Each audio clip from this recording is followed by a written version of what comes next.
Pora esika ezwami bino boye nanga liboso na bino na mwa o eza pona ko rappeler bino que rendez-vous to appel ezaka moko mokolo ya le 10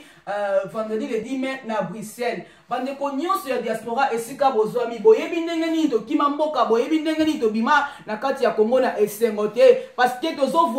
voter kasi baponani o biso tozo linga nde bango bazobima te lelo mboka ekomi na kati ya souffrance yango wana elongo na apariko na babengisi biso nyonso bana ba diaspora esika tozali to ya vendredi le 10 mai kuna na Bruxelles to kutana afin que to yeba ko bongisa ndenge ni soulèvement populaire et ko sala makuna na Congo esika vandi na Bruxelles ovandi na kati ya France oza na Angleterre bisika nyonso zali balobi rendez-vous ezaka moko vendredi le 10 mai na Bruxelles babi to ko kutana wana na 13h na porte de la mi plutôt tomemani biso nyonso na Union européenne afin que bandeko o bazana kata Kinshasa batala lolenge ni biso bana ya poto to ba diaspora et si to teli parce que to lembi souffrance o na kata Congo to lembi makile zo sopala mikolo nyonso to lembi na ba viol to lembi na kolela mikolo nyonso ya mwana to kuta na biso nyonso kuna ebele elongo na bandeko